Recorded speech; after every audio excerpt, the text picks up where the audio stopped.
Hi, today we are in the beautiful Amsterdam with Roamler. Who are you and what do you do?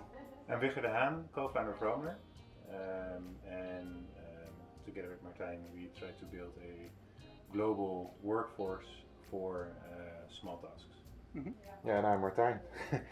And yeah, with Roamler, we collect and report basically location-based insights, Okay. and therefore we use a very intelligent smartphone-based platform, and we use thousands of people like you and I are consumers Yeah. that use this smartphone technology to collect all these insights, Mm-hmm. report them to us, and that make money with it. So we have the first, 3 years ago we were one of the first companies that really made it possible for consumers to make money with their iPhone, Mm-hmm. which was pretty unique.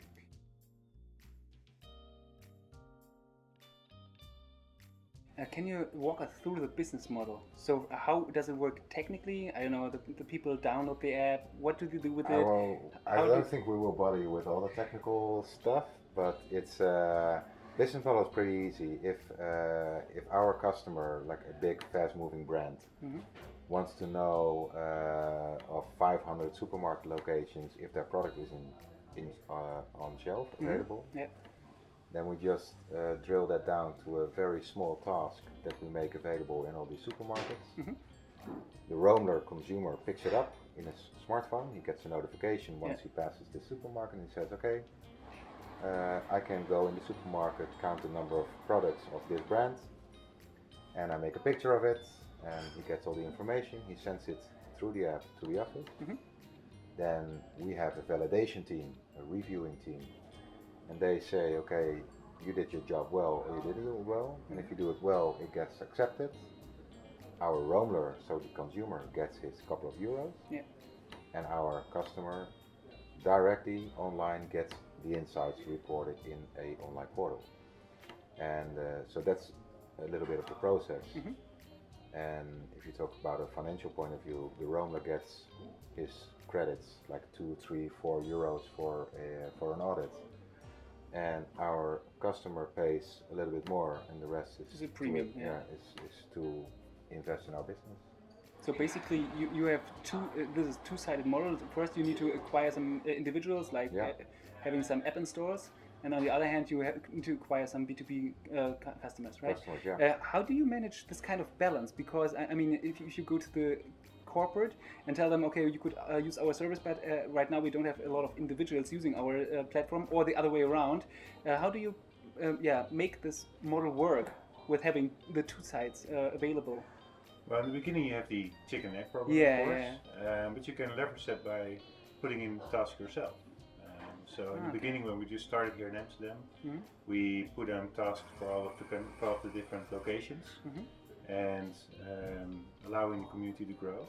And once we had a community in place, that was very interesting for fast-moving consumer manufacturers. We'll be able to have a workforce that is active, and you don't need too many roamers to have a solid workforce. I mean, if you have a couple of thousand roamers per country, you can do very well. Okay, so but did you focus on specific cities first, or on specific I don't know, areas in the Netherlands? In the Netherlands, we started with nationwide. Ah, really? Okay, because I would have assumed that you would have to generate a specific density in one place, so you can sell this kind of dense network to fast-moving consumer companies, for example. Well, the Netherlands is one dense area. Ah, You know, I mean, it's pretty high, densely populated in throughout the country. It's a different story in Germany, for instance, or in Chile, where in South America, where we're also active.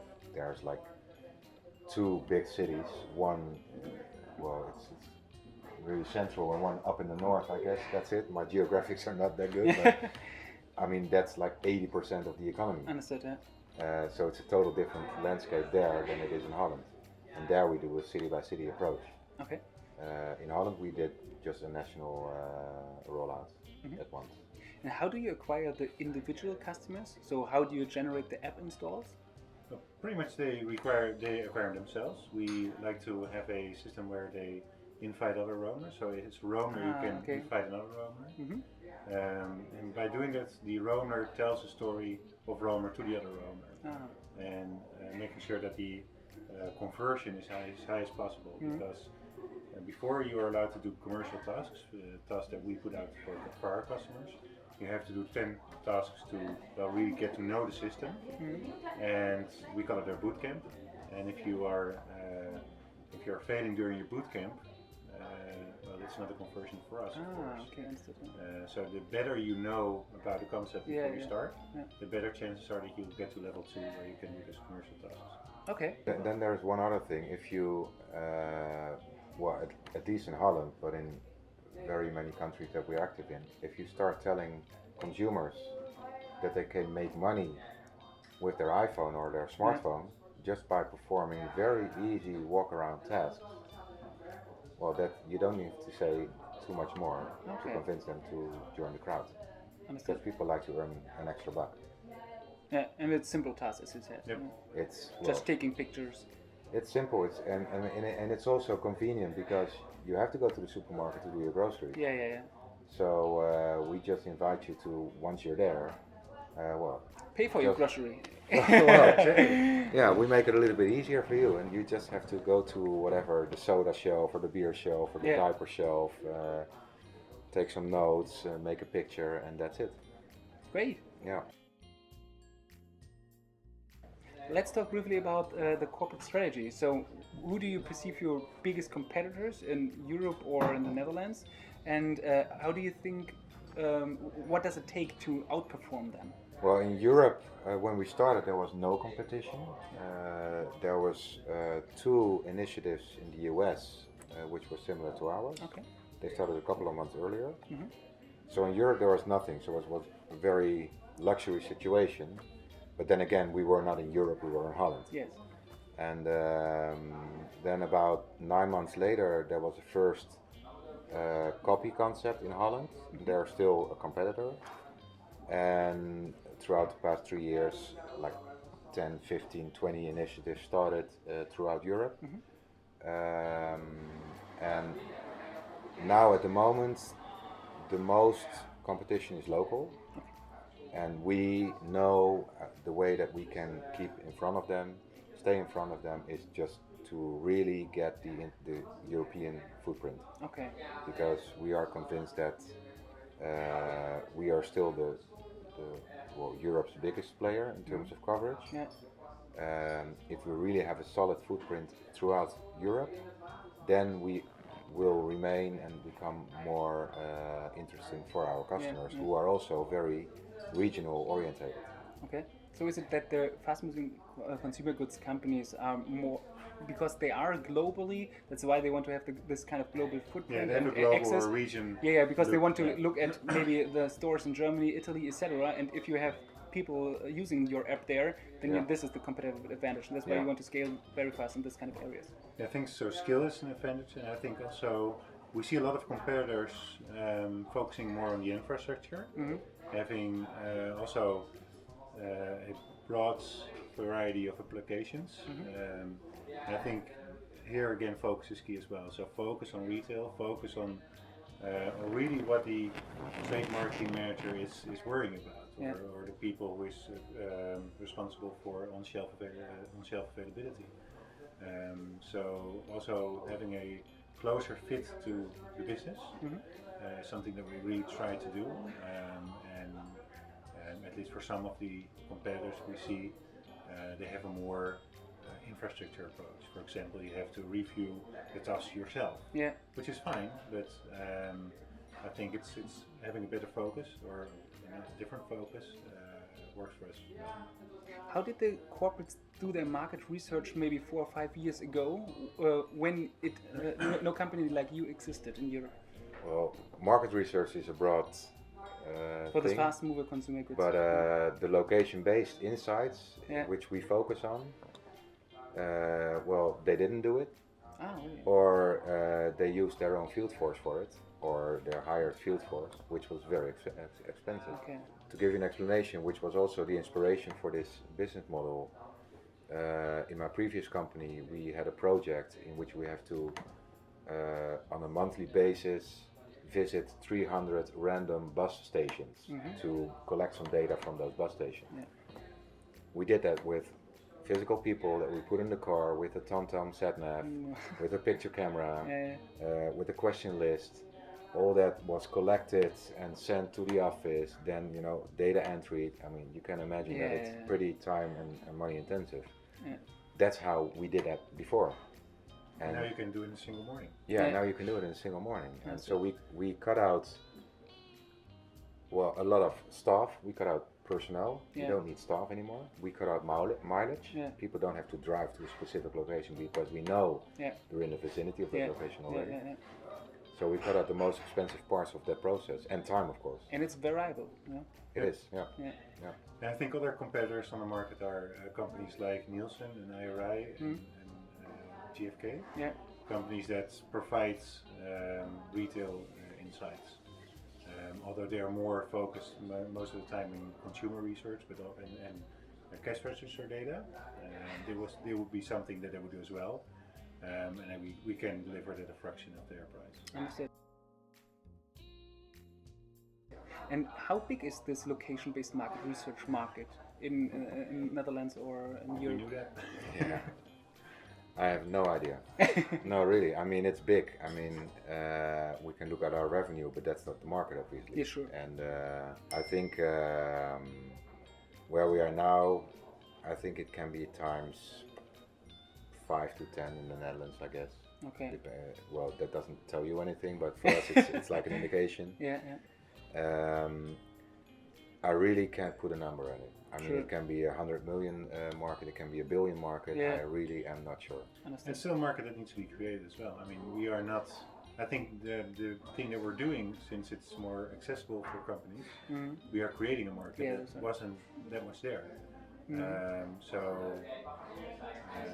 We'll have to see how big we can get the market. Yeah. Okay. Yeah, we share also some very cool insights with our readers, based on your personal experience, and you wanted to share some experience on first what sales errors first-time entrepreneurs are making, or that sales are very important, and the second thing is that every entrepreneur should focus on staying fit and healthy. Yeah. What can you tell us for the first point? Well, we can start lecturing sales for hours. No, it's not that we know the exact menu or the recipe, but we know not only from this company but also from other companies that we have had before. You can have a brilliant idea, product, technical concept, whatever you have. It doesn't come to the market without anybody selling it. And so sales is in our business case also it's the first step. Yeah. And we take sales very seriously in terms of the entire process. We really follow, it's like written in a book, follow the rules, start creating your segmentation, who are your prospect customers, putting them on the list, make a sales script and start just making phone calls. Of course you start with like a play field of people that you know and like warm entries, but I mean you run out of them at some points, and so then you have to really just follow the rules, make phone calls, learn from each phone call and make your next phone call better, make volumes. Yeah. Don't spend your day making 5 phone calls, make 30 phone calls or 50 phone calls. Yeah. And then you see that it's all going to be sales funneled. And then you have 100 or 1,000 phone calls, and then you have business meetings, and then you have follow-up meetings, negotiations, and then all of a sudden you have 10 customers. Yeah. And the better you get in managing that process, the higher your conversion will be. And I think we did a good job, but we could do way better if we invested more in sales right from the beginning 3 years ago. We advise that to our partners too. So really we tell them, okay, this is your framework business case. You need project management, you need community management, you need finance, blah blah blah. But sales is here. Sales. Even before you go live in your country, you have to take a 3-month period to really initiate sales with 2 people. Yeah. What do you advise technical founders? Because most Well, I think, in Europe, most founders are technically based, and how can they change their mindset, or maybe find another co-founder who has this kind of sales mindset? Yeah, I think that's maybe the solution. Find another co-founder who really goes to market. Because when we started Roamler, we actually got the idea on December 30th, and before we made an agreement to each other that we were going to go live. We needed to find customers before we go live, because we were both running a quite successful company, if I can say, and we didn't want to leave the other companies when there was nothing to go to. So we decided, okay, there needs to be customers. We need to have this proof of concept, both technical and business-wise. So selling is something that really we started from the beginning. With. We even had the first contracts before we even had an app. Yeah. Oh. We just had a PowerPoint slide and just some drawings, and we just told the imaginary story. Mm-hmm. And I think that's another thing for technical startups. Don't only start selling once you think it's ready. You know, that's some kind of fear that a lot of people have. It's not ready yet. It's not ready yet. It's not ready yet. So no, I'm not going to talk to people because it's not ready yet. Where we said, okay, we had an idea. In February 1st, 2011, we had a phone call. He said, okay, he called me and he said, if you're not going to do anything with it, I'm going to build a business. I said, okay, if you're not going to do with it, I'm going to do the business. So we joined forces. And then we just went to Heineken or Posterscope or whatever, and we just told them the imaginary story. Imagine that we can visit 400 locations relevant for you within 2 days. And they were like, what? Yeah. If you can do that, well, we might be your partner. And we said, okay, well, we think we can do that, this and this and this. Yeah, nice. So, especially for technical startups, start sharing it before it's even on the table. Yeah. Just tell your idea. And the sharing also goes with sharing the entire cake. I see a lot of fear where people say, oh, I have this brilliant idea. And then they talk to family and friends about it. And then they might get advice in saying, you have to find somebody who works it out with you. Yeah, but I'm not giving away my share and it's mine and blah, blah, blah. You know, the possessive attitude. And I think that kills everything, because if you start sharing it, not only by telling the story, but also sharing it literally by saying, okay, you know how to sell it. I need sales. So, you take a piece of the cake. And because then the cake eventually starts growing. If you can't sell a product, and then your company is worth zero, and having 100% of zero is less than having something of a bigger cake. Yeah. Okay, and you do a lot of sports, Martin. Tell us about what you would advise first-time entrepreneurs in doing on staying physical and mentally fit. That's a tip that I got around 3 years ago from another entrepreneur who I told about Roamler and the adventure that we were starting, and he said, there's a lot of things going to happen if this becomes a successful startup. I mean, the world will be all over you and you will be flying in the air. It's very hard to keep your feet on the ground, blah, blah, blah. A lot of things are going to happen. He says there's only one thing that really matters: stay fit. And stay fit in terms of physical fit, no overweight, eat well, do a lot of sports, but also mentally fit, take your rest. Even start meditating, or I don't really meditate on a regular level, but I try, and it's especially now I'm in a very active mode now in terms of sports. It's all relative because it's where I came from, but because if you do nothing and then you start running once a week, you're very active. No, I do more now, but I really start feeling the benefits in terms of sleeping well, in terms of having the feeling that I work less and produce more. And